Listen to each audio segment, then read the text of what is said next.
নমস্কার, ইভান কর্মকার চ্যানেলটিতে আপনাদেরকে সকলকে স্বাগত। আর আজকের এই ব্লগটাতে আমি শেয়ার করতে চলেছি গত বছর আমরা যে নতুন ঠিকানায় শিফট করেছিলাম সেই দিনটা কেমন ছিল, সেই দিনটারই একটা ব্লগ। তো এখন মোটামুটি সকাল 8:30 বাজে, আবহাওয়া বেশ পরিষ্কার, ঝকঝকে রোদ। আর আজকের দিনটা হচ্ছে 20 নভেম্বর 2024। ইভান এখনও ঘুমিয়ে আছে, ইভান ওঠেনি। তো ও ঘুমিয়ে থাকতে থাকতে আমি ওর খাবার রেডি করে নিলাম, আর এদিকে গরম জল করে নিয়েছি, মানে ওকে যেহেতু জলটা ফুটিয়ে খাওয়াই সে কারণে।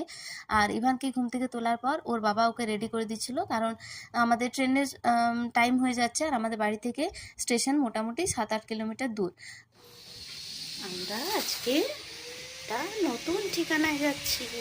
প্রতিদিন রাত্রে দেরি করে ঘুমাই এবং সকালে দেরি করে ওঠে, এটাই ইভানের রুটিন। কিন্তু আজকে যেহেতু তাড়াতাড়ি তুলে দেওয়া হয়েছে সে কারণে ইভানের ঘুমটা তখনও ভাঙেনি ভালো করে।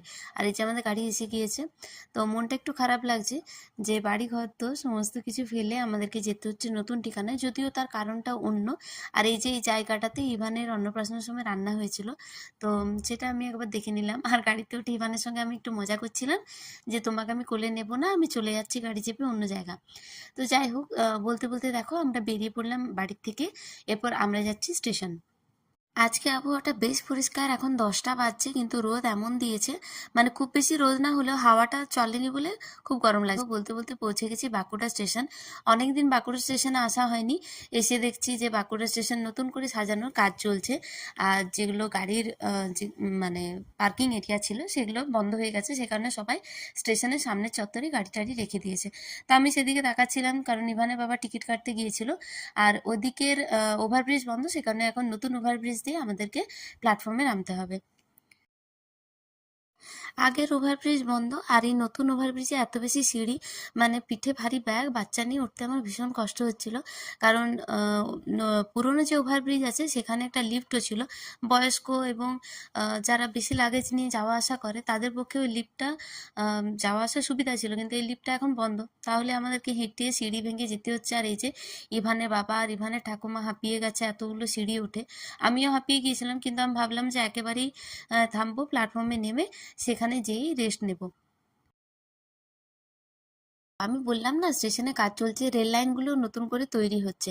তো এটা থেকে বেশ ভালো লাগছিল যে আমাদের বাঁকুড়া স্টেশনটাও বেশ উন্নত হওয়ার পথে এগিয়ে যাচ্ছে। যাই হোক, তো এটা ছিল একটা এক্সপ্রেশন। এটা আমাদের ট্রেন নয়, আমাদের ট্রেনটা এখনো আসতে সময় আছে। তো তার আগে আমি ইভানকে একটু খাইয়ে দিয়েছিলাম, আর আমরাও একটু ছায়ায় বসে রেস্ট নিচ্ছিলাম। কারণ বললাম না যে খুব গরম লাগছিল, আজকে রোদটা এতটাই ছিল, আর হাওয়া চলেনি বলে গরমটা বেশ ভালোই ছিল।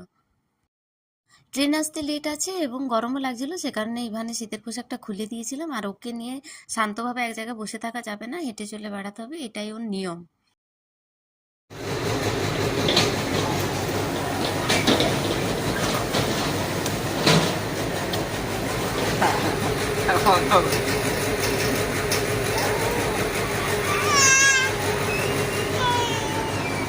উঠে পড়েছি ট্রেনে। আজকে ট্রেন ফাঁকা এবং লেট দুটোই। তো এমনিতেও এই টাইমটাতে এই ট্রেনটাতে খুব একটা ভিড় হয় না, সে কারণে আমরা এই টাইমটাই চুজ করেছি যাওয়ার জন্য। আর অনেক সকালে একটা ট্রেন আছে, সেটাতে যাওয়া যাবে না, কারণ ইভান খুব ছোট, তো সেই জন্য।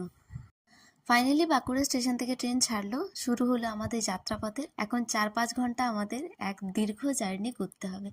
তো ইভানকে নিয়ে খুব টেনশনেই আছি যে এতটা জার্নিও করবে কি করে, যদিও ইতিমধ্যেও দুটো লং রুটে জার্নি করে ফেলেছে, এক চেন্নাই এবং আরেকটা হচ্ছে পুরী। পুরী ব্লগটা আমার দেওয়া হয়নি কারণ এডিটিংয়ের সময় হয়ে ওঠেনি। আর এই যে আমাদের ইভান, ট্রেন জার্নি ওর খুব পছন্দের, কারণ ও খুব কমফোর্ট ফিল করে। আমরা দেখেছি যেটা, ও দাঁড়িয়ে দাঁড়িয়ে এভাবে মানে জানলা ধরে দাঁড়িয়ে যাবে এবং ঘুম পেলে ট্রেনের সিটেই ঘুমিয়ে পড়বে। তো আমাদেরও খুব ভালো লাগে ওকে নিয়ে ট্রেনে জার্নি করতে, আর ওরও বোধহয় খুব পছন্দ হয়। আর ট্রেনে উঠলে প্রথম যে খাবারটা আমরা খেয়ে থাকি সেটা হলো ঝালমুড়ি। এমনি তো বাড়ি থেকে মানে না খেয়েই বেরিয়েছি বলতে গেলে। তো সে কারণে খুব খিদে পাচ্ছিল বলে আমি আর ইভানের বাবা আর ইভানের ঠাকুমা আমরা তিনজনেই ঝালমুড়ি কিনে খাচ্ছিলাম, আর ইভানকে একটা দুটো মুড়ি মুখে দিচ্ছিলাম। কারণ এখনও দাঁতগুলো সম্পূর্ণ বার হয়নি, সে কারণে ওকে গোটা খাবার দেওয়া যায় না। বছর 2 পর এই রাস্তা দিয়ে যাচ্ছি, মনে হচ্ছে যেন সব কিছুই নতুন। মানে আগের স্মৃতিগুলোও মনে পড়ছে এবং মনটাও কিছুটা খারাপ, কারণ বাড়ি থেকে আজকে আসছি। আমার মা বাবার জন্য আমার মন খারাপ লাগছে। তো সবাই মিলে একটা অন্যরকম অনুভূতি হচ্ছে। আর দেখো বলতে বলতে পৌঁছে গেলাম আদ্রা স্টেশনে। এখানে ট্রেন কিছুক্ষণ দাঁড়াবে। যেহেতু ঘুম কমপ্লিট হয়নি সে কারণে কিছুটা রাস্তা আসার পর ইভান ঘুমিয়ে পড়েছিল। আর ট্রেনে উঠে আমি ওকে এভাবেই শুইয়ে দিই একটা পাতলা কোনো কাপড় মেলে। আমি ডিরেক্ট সিটের উপর কখনোই ইভানকে ঘুম পাড়াই না। আর ঢাকা দিয়ে দিয়েছিলাম কারণ ঠান্ডা বাতাসটা তো ট্রেনের ছিলই। আর ওর ঠান্ডাও লাগছিল। ট্রেন আদ্রা স্টেশন ছেড়ে দিয়েছে আর দূরে যে পাহাড়টা দেখতে পাচ্ছ সেটা হলো জয়চণ্ডী পাহাড়। তো আমি বাড়ির থেকে ইভানের জন্য সবজি খিচুড়ি করে নিয়ে এসেছিলাম আর পুরুলিয়া ঢোকার কিছুটা আগেই ইভান ঘুম থেকে উঠে গিয়েছিল কারণ ও খিদে পেয়ে গেছে। স্বাভাবিক, স্টেশনে এসে একবার খেয়েছে, তারপর অনেকটা রাস্তা সে এলো ঘুমিয়ে, এখন খিদে পেয়ে যাওয়াটাই স্বাভাবিক। তো আমার সাথে যে গরম জল ছিল সেটাই খিচুড়ির সাথে অল্প একটু মিক্স করে খাবারটা একটু গরম করে ওকে এখন খাইয়ে দিচ্ছি। পুরুলিয়া স্টেশনে মিনিট 20-25 ট্রেন দাঁড়ায়, তারপর ট্রেন ছাড়ে। তো সেখানে আমরা হালকা কিছু টিফিন করেছিলাম আমাদের তিনজনের, মানে আমার, ইভানের ঠাকুমার এবং ইভানের বাবার। কারোরই খাওয়া জোটেনি। আমরা ভেবেছি যে আমরা ঝালদা গিয়ে সেখানে ভাত খাবো রাত্রিবেলা। তো যাই হোক, দেখা যাবে সেখানে জোটে কিনা। আর দেখো, বলতে বলতে পুরুলিয়ার থেকে ট্রেন ছেড়ে দিয়েছে।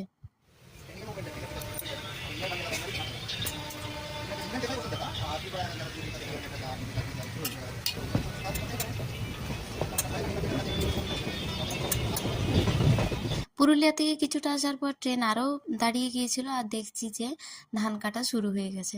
তো এই ট্রেনটায় আসার এই এক ঝামেলা, বারে বারে সিগন্যাল পায় না এবং যেখানে সেখানে ট্রেন দাঁড় করিয়ে দেয়। আর সেই কারণেই যে জার্নিটা 3 ঘন্টায় হওয়ার কথা সেই জার্নির সময় লেগে যায় 4 থেকে 5 ঘন্টা। দুপুরের খাওয়া দাওয়া শেষ। ইভান এখন ভাত ঘুম দিচ্ছে, ইভানের বাবা দিচ্ছে ওকে পাহারা, ইভানের ঠাকুমা বাইরের দৃশ্য দেখছে আর আমি করছি ভিডিও।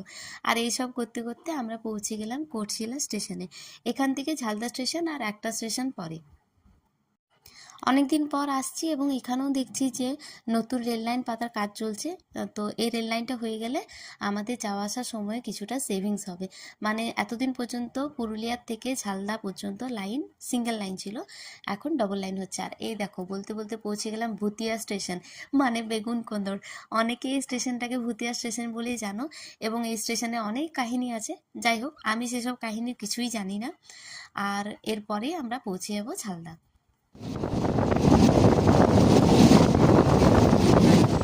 নেমে গেছি ঝালদা স্টেশনে। এখন বিকেল 4:30 কি 4:45 বাজে, আমার টাইমটা ঠিক খেয়াল পড়ছে না। যাই হোক, অনেকদিন পর এডিটিং করছি তো সেই কারণে। আর ইভান এখনও ঘুমিয়ে আছে, ইভান ঘুম থেকে ওঠেনি। তো ওকে নিয়ে নেমে পড়লাম। এখন উঠে পড়েছি একটা টোটোতে। এখান থেকে আমাদের যে লোকেশন, মানে যে বাড়িতে আমরা ভাড়া নিয়েছি সেখানে যেতে কিছুটা সময় লাগবে। তো টোটোই ভরসা। এক দীর্ঘ জার্নি শেষে অবশেষে পৌঁছালাম আমাদের নতুন ঠিকানায়, আমাদের ভাড়া বাড়িতে। তো আমাদের যে রুম সেটা এই বাড়ির 3 তলায়। তো সেখানে উঠতে হবে ভেবেই আমার কেমন একটা লাগছে, কারণ পিঠে ভারী ব্যাগটায় প্রচণ্ড কষ্ট হচ্ছিল কাঁধে, সাথে আছে ইভান। তো সিঁড়ি উঠতে খুব কষ্ট হচ্ছিল। আর এই হলো গিয়ে আমাদের নতুন ঠিকানা, আমাদের নতুন রুম। জিনিসপত্র সমস্ত কিছু আগেই একদিন পাঠিয়ে দেওয়া হয়েছিল, তো এখানে বাবা নিয়ে এসেছিলো সেগুলো। আর আমরা সবাই আজকে এলাম। আর এটা হলো আমাদের রান্নাঘর। রান্নাঘরটা তো আমার এত ভীষণ পছন্দ হয়েছে, মানে বলার নয়। মানে ওভারঅল পুরো রুমটাই আমাদের ভালো। রুম, ডাইনিং সমস্ত কিছু। ডাইনিংটা বেশ অনেকটা বড়, ইভান এখানে অনেক খেলা করতে পারবে। তো এখানে দুটো রুম আছে, একটা রুমে ইভানের বাবা দাঁড়িয়ে আছে আর এই হলো একটা রুম। বললাম না গোছগাছ এখনও হয়নি কিছু, আজকেই তো এলাম। আর এই ভিডিও ক্লিপটা হলো পরের দিন সকালে। তো আমি সকালে উঠেই আগে ছাদে গেছি চারপাশটা দেখার জন্য। তো দেখে তো আমার মন ভীষণ ভালো হয়ে গেছে, কারণ ছাদে উঠলে যেদিকেই তাকাই শুধু পাহাড় আর পাহাড়। মানে যেদিকেই তাকাচ্ছি শুধু পাহাড়ই দেখতে পাচ্ছি। আমার এইরকম এলাকা এত ভালো লাগে। তো যাই হোক, ভিডিওটা কেমন লাগলো অবশ্যই কমেন্ট করে আপনারা জানাবেন। দেখা হচ্ছে পরবর্তী ভিডিওতে।